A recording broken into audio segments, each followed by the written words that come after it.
Hello friends, मैंने 10th class की maths प्रश्नावली 3.3 के 3 क्वेश्चन आपको पहली वीडियो में करा दिया था। मैंने आपको फर्स्ट क्वेश्चन करवा दिया था, सेकंड क्वेश्चन करवा दिया था और फोर्थ क्वेश्चन करवा दिया था। ठीक है, आज की वीडियो में मैं आपको जो इसके बचे हुए 3 पार्ट है वो मैं आपको कवर करता हूँ। ठीक है, तो बड़े ध्यान से देखिए। इसको आपको हल किस विधि से करना? प्रतिस्थापन विधि से, जिसको इंग्लिश में सब्स्टिट्यूशन मेथड कहते हैं। ठीक है, क्वेश्चन लिख लेता हूँ मैं। क्वेश्चन दे रखा है, क्वेश्चन नंबर 3 है, 3x minus Y is equal to 3, 9x minus 3y is equal to 9। Equation number इसको 1 लेट कर लो, इसको लेट कर लो 2। ठीक है, मैं इंग्लिश वाले बच्चों के लिए और हिंदी वाले बच्चों के लिए दोनों के लिए कवर करने की कोशिश करता हूँ। ठीक है, तो आपको जैसा अच्छा लगे मेरे को बताना ज़रूर। तो इसको किस विधि से सॉल्व करनी है? प्रतिस्थापन विधि से। सिंपल इक्वेशन बनी हुई है। इक्वेशन आपको पता है, प्रतिस्थापन विधि में क्या कर लेते हैं, इक्वेशन 2 से बनाते हैं इक्वेशन नंबर 3। तो आपको इक्वेशन 2 से बनाना है इक्वेशन नंबर 3। ठीक है, तो पहले माइनस वाली चीज़ है उसको प्लस का कर देते हैं उधर जाके। ये 9 इधर है, ये है माइनस का 3y, तो उधर जाके प्लस का हो जाएगा 3y। ठीक है, और ये आपका मल्टीप्लाई में है, इधर जाके आपका डिवाइड में हो जाएगा। तो 9 प्लस में 3y अपॉन में आ जाएगा 9। इसको हम समीकरण लेट कर लेंगे 3। अब लिख दो x का मान समीकरण, अब हमने 2 से बनाया समीकरण 3, तो हम समीकरण x का मान समीकरण 2 में नहीं रखेंगे।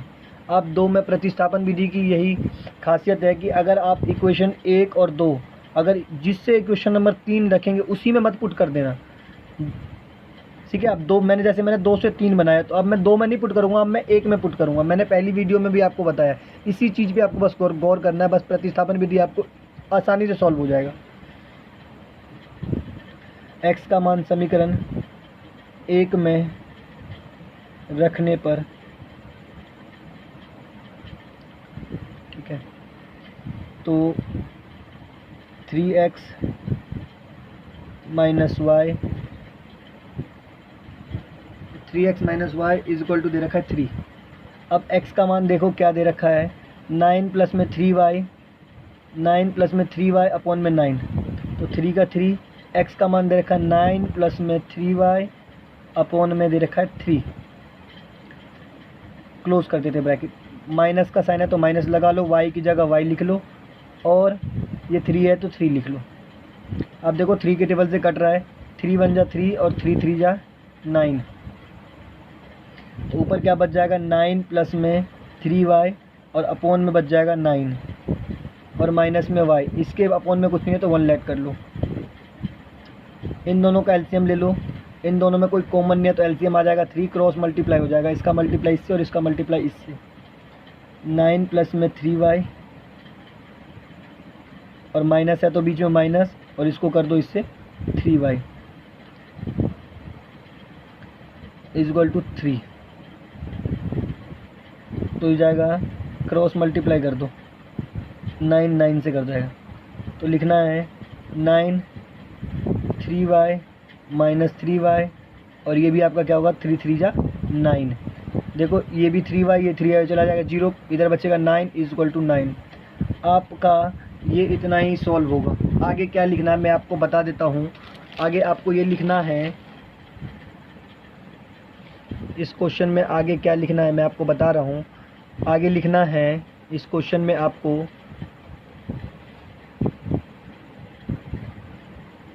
देखो एग्जाम्पल के लिए, इस कथन y के सभी मानों के लिए सत्य है, यद्यपि इससे y का कोई मान हल के रूप में नहीं प्राप्त होता, इसलिए x का कोई निश्चित मान हम नहीं पाते।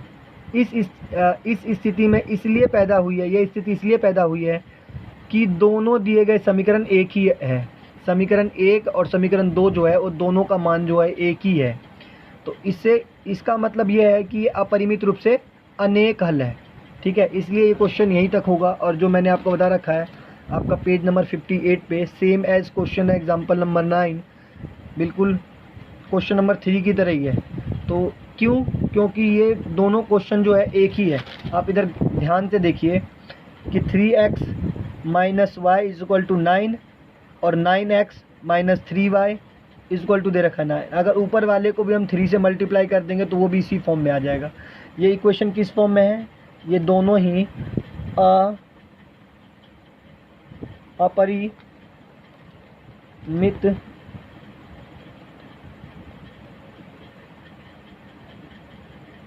रूप से अनेक हल है, ठीक है। इसलिए इसका मान जो है ये अनेक हल है, अनेक लिख देना यहाँ पे हल है, ठीक है। ये क्वेश्चन यहीं तक सॉल्व होगा, ठीक है।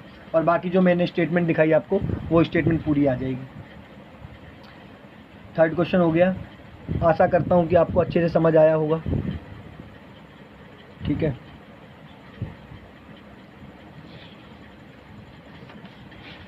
अब मैं आपको करवाता हूँ क्वेश्चन नंबर 5 इसी का। देखो क्वेश्चन नंबर 5 भी यही है। मैं आपको बता देता हूँ एक बार।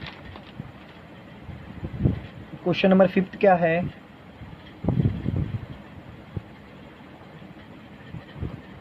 To X root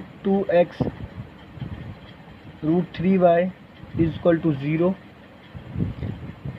root 3x minus root 9y is equal to 0। अब दोनों ही सिंपल इक्वेशन में हैं, तो आप इसको ले लो समीकरण नंबर 1 और इसको ले लो समीकरण नंबर 2, ठीक है। अब फिर क्योंकि प्रतिस्थापन विधि से सॉल्व करनी है तो आप 2 से क्या बनाओगे? समीकरण नंबर 3। तो पहले जो चीज़ माइनस की है उसको भेजो उधर, तो 0 ये माइनस का तो उधर जाके प्लस का हो जाएगा 8y। अब ये 0 की कोई वैल्यू नहीं है। अगर मैं बोलूँ आपके पास 0 रुपये हैं तो वो कोई वैल्यू नहीं है उसकी, तो ये हट जाएगी ऐसी। तो ये बचेगा रूट 8y, ठीक है। अब ये जो रूट 3 है इधर मल्टीप्लाई का तो उधर जाके किस चीज़ का होगा? डिवाइड का। तो x की वैल्यू आएगी रूट 8y अपॉन में रूट 3। इसको ले लो समीकरण नंबर 3 मान लो इसको। अब लिखो x का मान समीकरण 1 में रखने पर, ठीक है, रूट 2x प्लस में root 3y is equal to 0। Equation number 1 यही है। रूट 2 का रूट 2, x का मान कितना है आप ये देख सकते हैं। x का मान ये है रूट 8y अपॉन में रूट 3, ये प्लस है तो प्लस, और root 3y is equal to में 0, ठीक है। अब इसको इससे मल्टीप्लाई कर दो, रूट 2 को रूट 8 से, तो दोनों रूट है तो मल्टीप्लाई हो जाएगा, तो ये हो जाएगा रूट 16y अपॉन में रूट 3, और रूट 3y अपॉन में कुछ नहीं है तो उसको 1 ले लो इक्वल टू में 0। इन दोनों का एलसीएम आएगा रूट 3, इसका मल्टीप्लाई इससे और इसका मल्टीप्लाई हो जाएगा इससे, तो ये 1 से करोगे तो आपको मैंने पहले ही बताया है, तो ये हो जाएगा रूट 16y, ये प्लस है तो प्लस हो जाएगा, और इन दोनों का मल्टीप्लाई होगा तो रूट 3 और रूट 3, तो रूट 9 हो जाएगा 9y इक्वल टू में 0। क्रॉस मल्टीप्लाई कर दो, ये उधर जाके 0। मैंने आपको बताया 0 ऐसी संख्या है जिसको आप किसी से भी मल्टीप्लाई कर दो तो आंसर दे देगा आपको 0। तो रूट 16y प्लस में रूट 9y इक्वल टू है आपका 0 रूट 3, 0 मल्टीप्लाई रूट 3। अब ये देखो रूट 14 है तो ये आपको पता है 4 इंटू 4 करेंगे तो 16 आएगा, और ये दे रखा है 9, तो 3 इंटू में 3y। अब ये दोनों क्योंकि दोनों सेम जगह, रूट के अंदर से संख्या जब भी बाहर आती है जब दो संख्या एक जैसी होती है। अगर रूट के अंदर दोनों संख्या एक जैसी है तो एक संख्या बाहर निकल जाएगी। तो देखो 4 क्या है, सेम है, तो एक संख्या आ जाएगी 4 बाहर आ जाएगी, और ये y आ जाएगा आपका। और ये क्या है, ये आपका आ जाएगा, इसमें से 3 आएगा तो 3y बाहर आ गया आपका, और इधर आ गया 0, तो ये आपका कितना हो गया 7y इक्वल टू 0। अब y की वैल्यू क्या हो गई 0/7, 0/7, ऊपर 0 है तो क्या बना देगा 0 बन गया, तो y की वैल्यू आपकी आ गई। अब आपका आगे कराता हूँ मैं, अब रखो y का मान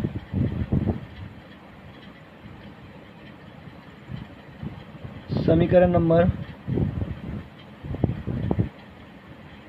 y का मान समीकरण 3 में रखने पर, ठीक है।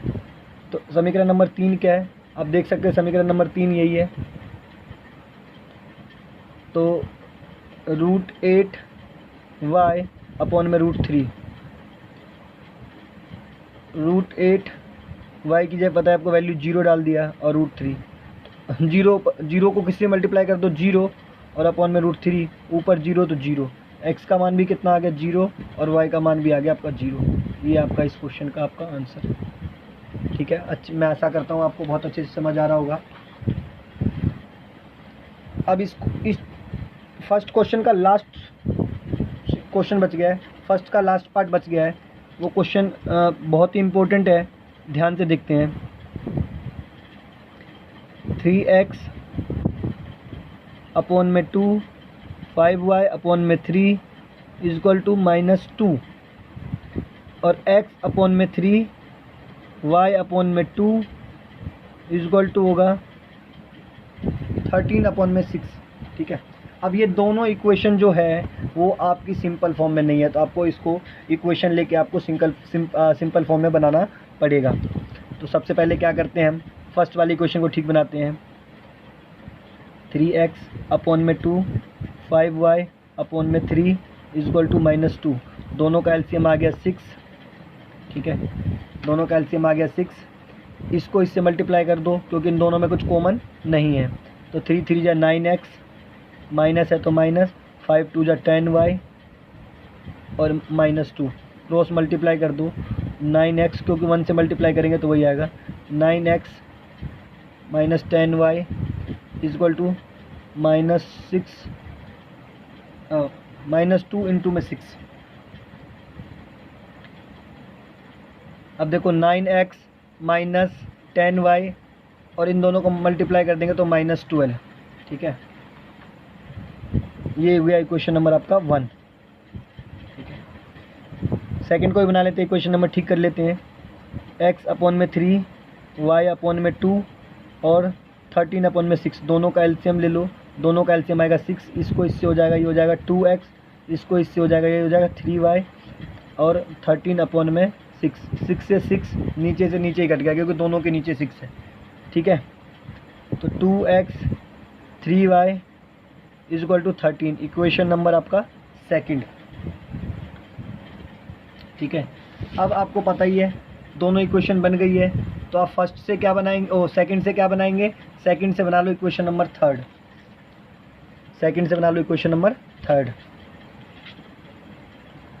ये देखते हैं, 2x 3y इक्वल टू 13, ये प्लस का है उधर आके, ये 3y जो है प्लस का है उधर आके माइनस का, ये 2 जो इधर मल्टीप्लाई का इधर आके डिवाइड का हो जाएगा, 13x 3y minus 3y upon में 2, इक्वेशन नंबर 3। अब लिख दो x का मान समीकरण 1 में रखने पर, x का मान समीकरण नंबर 1 में रखने पर, ठीक है। तो समीकरण नंबर 1 क्या है, 9x 10y और -12, 9 का 9, x की वैल्यू कितनी तरीके 13 माइनस 3y अपॉन में 2, ये माइनस का साइन है माइनस लगाओ, 10y का 10y लगाओ, और इक्वल टू -12 का 12, ठीक है। ये कट नहीं रहा तो इसको इससे कर दो, 13 9 जा 117, माइनस है तो माइनस, 9 3 जा, इसको इससे भी और इसको इससे भी, 9 3 जा 27 वाई अपॉन में 2, इधर हो गया माइनस का 10 वाई, अपॉन में कुछ नहीं है तो 1 ले लिया। इन दोनों का एलसीएम कितना हो गया, इन दोनों का एलसीएम आ गया 2, इसको इससे मल्टीप्लाई कर दो और इसको कर दो इससे मल्टीप्लाई, 117 माइनस 27 वाई, माइनस है तो माइनस, 10 2 जा 20 वाई, ये हो गया आपका 12, क्रॉस मल्टीप्लाई कर दो आप, ये भी माइनस का और ये भी माइनस का, तो दोनों उधारी है, तो ये हो जाएगा 47, माइनस का आ जाएगा 47 वाई, और ये आ जाएगा 12 2 जा 24, ये आपका जो है 117 इधर प्लस का उधर आके जो हो जाएगा ये माइनस का हो जाएगा।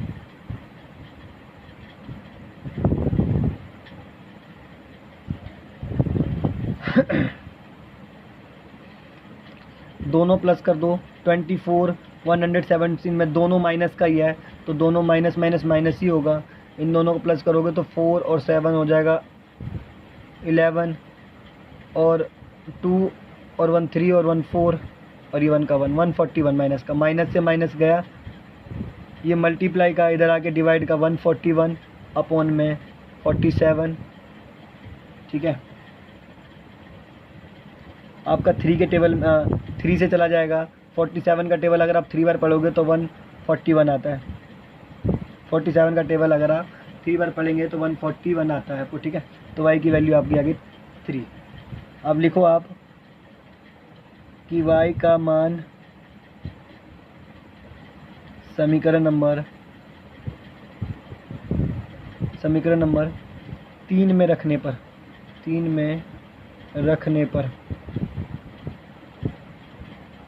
ठीक है।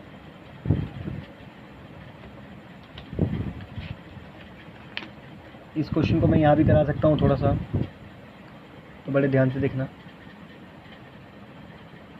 तो हमारे पास समीकरण नंबर 3 क्या है, ये ऊपर ही लिखा हुआ है, x is equal to 13 minus 3y upon में 2, तो इक्वल टू डाल देता हूँ, x का मान ही आएगा, x लिखते जाना, x इधर इक्वल टू 13 का 13 माइनस 3 का 3, y की वैल्यू क्या आ गई 3, और अपॉन में आ जाएगा 2, 13 का 13, 3 3 जा 9, और अपॉन में आ गया 2, 13 में से 9 गया 4 अपॉन में 2, तो 2 1 जा 2 2 2 जा 4, आपको x की वैल्यू जो आ गई आपकी, x की वैल्यू आ गई 2, और y की वैल्यू आपकी आ रही 3। ये क्वेश्चन जो होता है फर्स्ट के आपके सारे पार्ट कंप्लीट हो गए प्रतिस्थापन विधि से। तो आपको कैसा लगा, वीडियो को ज़्यादा से ज़्यादा लाइक कीजिए, शेयर कीजिए, कमेंट कीजिए, ताकि मुझे प्रोत्साहन मिलता है वीडियो बनाने का, ठीक है। आपका बहुत बहुत धन्यवाद देखने के लिए।